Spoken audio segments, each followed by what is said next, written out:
Thank you, Chair. I'd like to start off by first thanking Sri Lanka Inc. for organizing this event, and I'm confident that it will provide more avenues to discuss this resolution and the events surrounding it.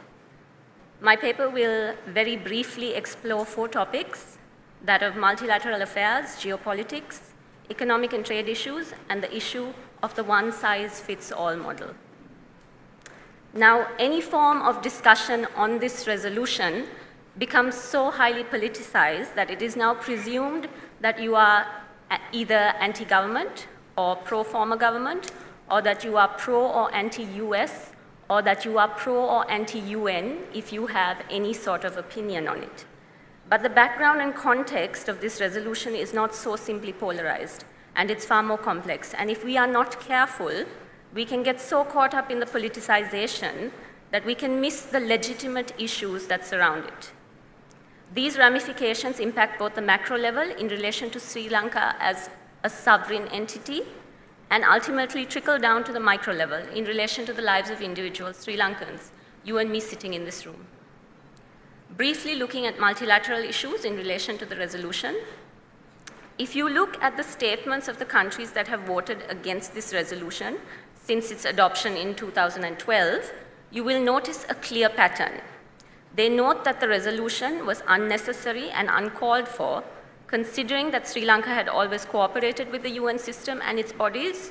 They further note concerns that the resolution had reversed the decision taken by the 2009 special session when the Council was requested to support Sri Lanka in its internal efforts towards resettlement and reconciliation.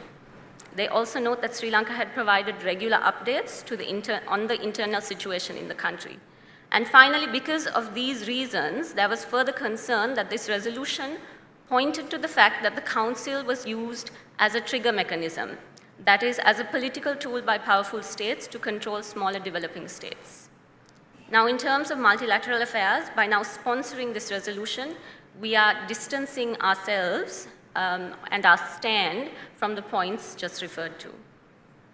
So if there are then numerous Sri Lankan analysts, including those sitting on this panel, and numerous global entities, including those international governments, who have voiced their concern regarding this resolution, who are saying fundamentally that this resolution is not about altruistic efforts, then it's important to deconstruct what the resolution and surrounding events are about, and how those events can ultimately affect us.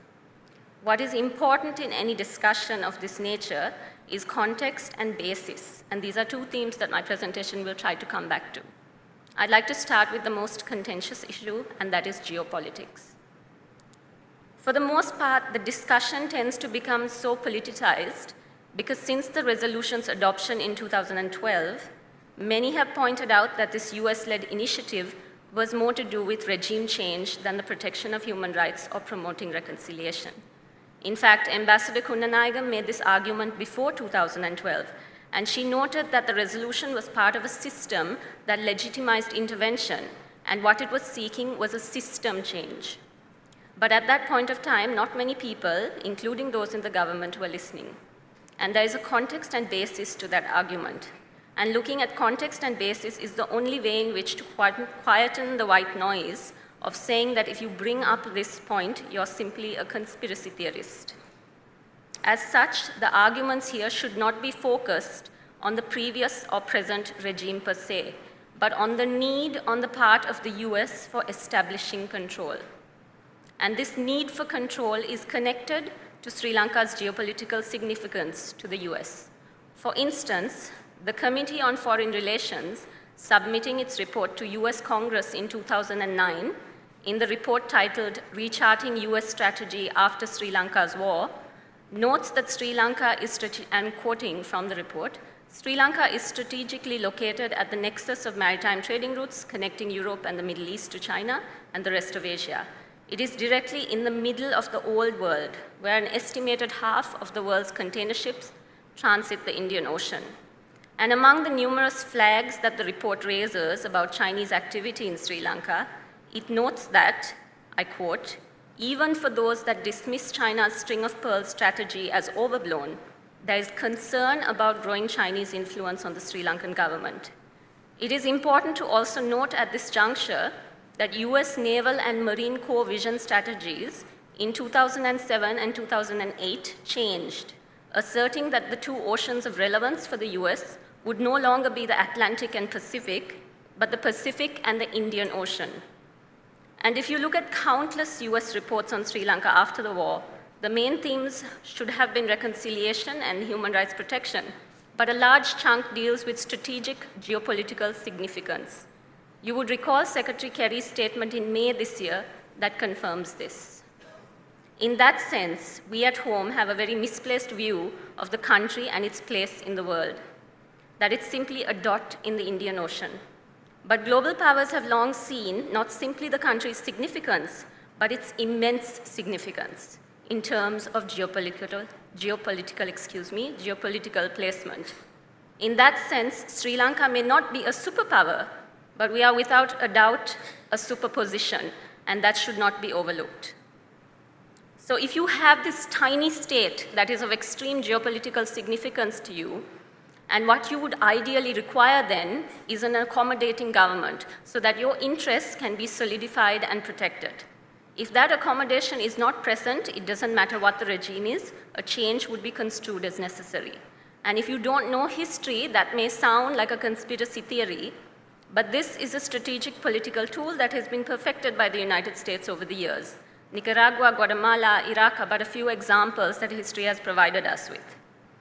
Now, if you read some of the work of Ryan Goodman, who is the co-editor of Just Security and the special counsel to the General Counsel of the US Department of Defense, if you read his work on the resolution and on relations with Sri Lanka, you can see a subtle but clear insinuation of the benefits of maintaining control over the government in order to secure US interests here. He even goes as far as to say in one article how the US could help to politically marginalize certain political elements in order to consolidate the power of the government. Now, please don't get sidetracked. Don't start thinking, former regime, current government, what is she talking about? Our focus should move out of this polarity of party politics in Sri Lanka and rest on the principle that Ryan Goodman is talking about. And it doesn't matter how sugar-coated it is, because what he's talking about is essentially strategic interference in the affairs of another state in order to pursue your own interests. The danger then is whatever change that the resolution or trade plans or technical assistance from the US aims at, it is not in the context or basis of what Sri Lanka as a country needs, but is dependent on what American national interest requires. And it is important to look at the repercussions of this formula. And that brings me to the theme of economic and trade issues. For one thing, this control that would need to be exerted will need to go across the board in Sri Lanka, including the areas of economy and trade. This is the usual model that the US uses, and any article that critically analyzes neoliberal policies will explain this.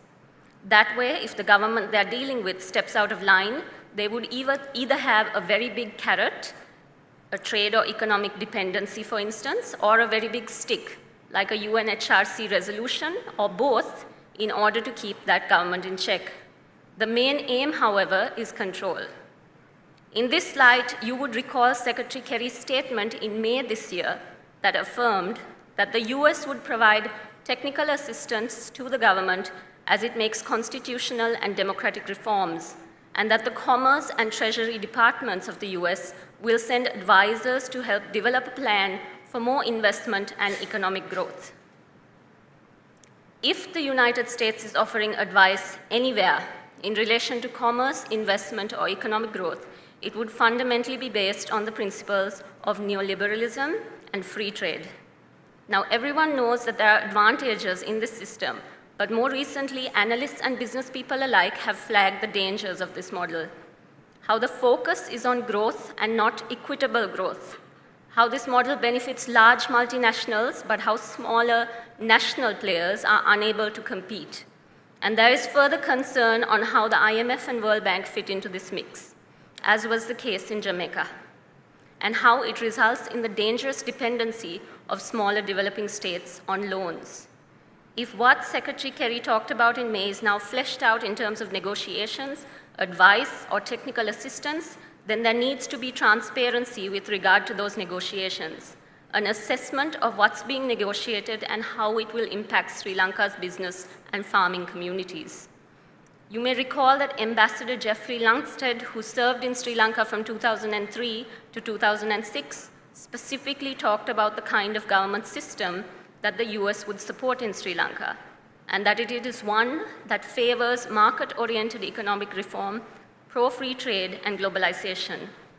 In the same report, he notes how the US believed, and I quote, that economic incentives could help motivate the domestic players to make the political choices needed, unquote. And this is the use of economic incentives as a carrot or stick that I was talking about earlier. And if we step back for a second, you see that this is nothing personal on the part of the US, because here in Sri Lanka, we tend to take things very personally, but this is business as usual. The US occupies a prominent place in global politics. Sri Lanka has always been of geopolitical significance, and what has been required over time is an accommodating government in order to safeguard US interests here. And if that security is lacking, they will find other means in order to ensure compliance. When you see through that lens, you start becoming aware that whatever discussions are taking place, whether it's social, political, trade, or economic, it is about US interests, not Sri Lanka's. I would like to conclude with the issue of the one-size-fits-all model. Now, apart from the issues raised regarding the warranting of a resolution not being based on a genuine or altruistic effort towards Sri Lanka's betterment, there's also the issue of the one-size-fits-all model, and this is something that has been debated at the UN itself. For instance, there is an understanding that there is no one model of development, which is what the free trade model often tries to push for. In the same vein, I would say that there is no one model of reconciliation. The minute you start operating in this one-size-fits-all mentality, you remove the context of the situation, and you're focusing more on the model or mechanism you want to implement. The context of issues that has surrounded Sri Lanka is suddenly removed, and it becomes easy for the UN Secretary General to suddenly refer to Sri Lanka on par with Rwanda. And in turn, that comparison would justify whatever mechanism that is being insisted upon. And don't get me wrong, I don't think anyone who meaningfully works for the UN would ever want the establishment known as a trigger mechanism. But it is an establishment which is in the hands of its member states. And if some of its member states are turning it into a trigger mechanism for their own interests, and the rest of its member states are politically too disenfranchised to do something about it, then it is a very serious and grave problem. And the precedence that has been set with this US-led resolution, as it will affect every area of life in Sri Lanka, can in turn affect other developing states based on the agendas of the powerful, which is why it's so important that more discussions like this take place. I have glossed over a certain number of facts that I have, but if you would like to have the full statement as I was hoping to give it, I'll be more than willing to share it at the end of the panel discussion. Thank you.